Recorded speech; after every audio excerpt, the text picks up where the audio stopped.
இது கூட்டி வந்த கூட்டம் அல்ல, நமக்காக தேடி வந்த கூட்டம்.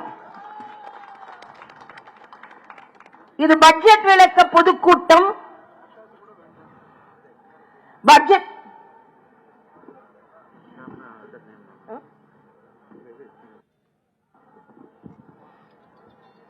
நான் தொண்டர்களால் உயர்ந்தவன்.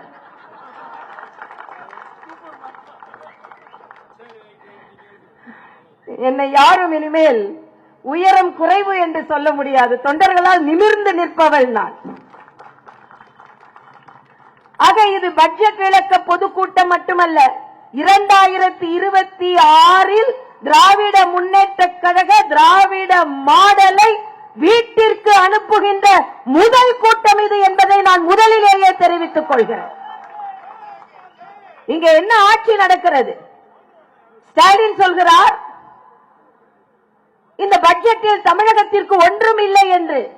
பாரத தேசம் முழுவதற்கும் இருக்கும் பொழுது, நான் ஒரு மருத்துவர், இதயத்தில் இருந்து ரத்த நாளங்கள் இந்த உடம்பு முழுவதும் ரத்தத்தை பீச்சி பாய்ச்சிக் கொண்டிருக்கின்ற இதயம் போல இருக்கின்ற மரியாதைக்குரிய பாரத பிரதமர் அவர்களிடம் இருந்து எந்த மாநிலத்திற்கு துரோகம் இழைக்க முடியாது. ஆக 1.5 லட்சம் கோடி ரூபாய் வட்டி இல்லாத கடன் மாநிலங்கள் அத்தனைக்கும் கொடுத்து அத்தனை மாநிலங்களிலும் உயர்வடைய வேண்டும் என்று இந்த நாட்டின் மீது அக்கறை கொண்டிருப்பவர் நம் தலைவர் மோடிஜி அவர்கள்.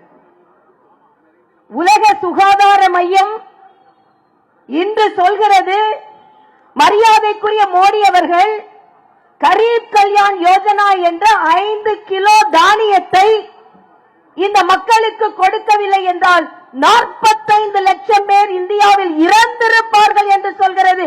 மக்களை காப்பாற்றியவர் மரியாதைக்குரிய மோடி அவர்கள். அவரா பட்ஜெட்டில் உங்களுக்கு அநியாயம் செய்வார்?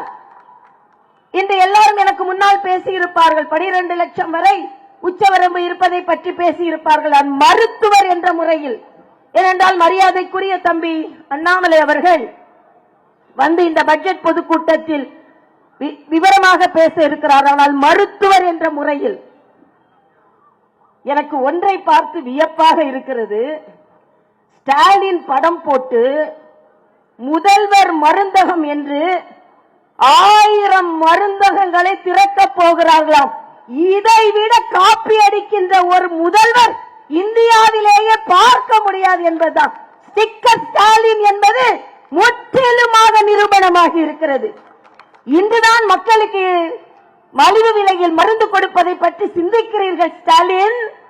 அதுவும் நம் பிரதமர் மரியாதைக்குரிய மோடி அவர்கள் 10 ஆண்டுகளுக்கு முன்னாலேயே 2015ஆம் ஆண்டிலேயே இந்த பிரதமரின் மக்கள் மருந்தகங்களை திறந்து இன்று வரை அந்த மக்களுக்கு, பாமர மக்களுக்கு 28,000 கோடி ரூபாய் மிச்சமாகி இருக்கிறது. 28,000 கோடி ரூபாய் சாமானிய மக்களுக்கு. அது மட்டுமல்ல, அம்மா அப்பாவிற்கு மருந்து வாங்கி கொடுக்க முடியாத மக்கள் இருக்கின்ற இந்த காலத்தில், நான் அடிக்கடி சொல்றது உண்டு, நான் மருந்துவர் எழுதி கொண்டிருக்கும் பொழுது மருந்து விலை எப்படி இருக்குதுன்னா, பிபி மருந்து எழுதி கொடுத்தா கடைக்கு போய் அதோட விலையை கேட்டா பிபி அதிகமாயிடும். அல்சர் மருந்துக்கு எழுதி கொடுத்தா அல்சரோட தன்மை அதிகமாகிவிடும். ஆக அப்படி இருக்கின்ற காலகட்டத்தில் சாமானிய மக்களை பற்றி சிந்தித்த ஒரு தலைவன் மரியாதைக்குரிய மோடி அவர்கள்.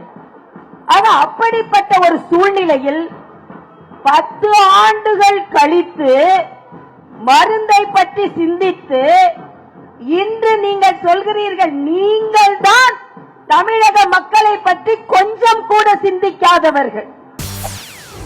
செய்திகளை உடனுக்குடன் தெரிந்து கொள்ள உடனே சப்ஸ்கிரைப் பண்ணுங்க.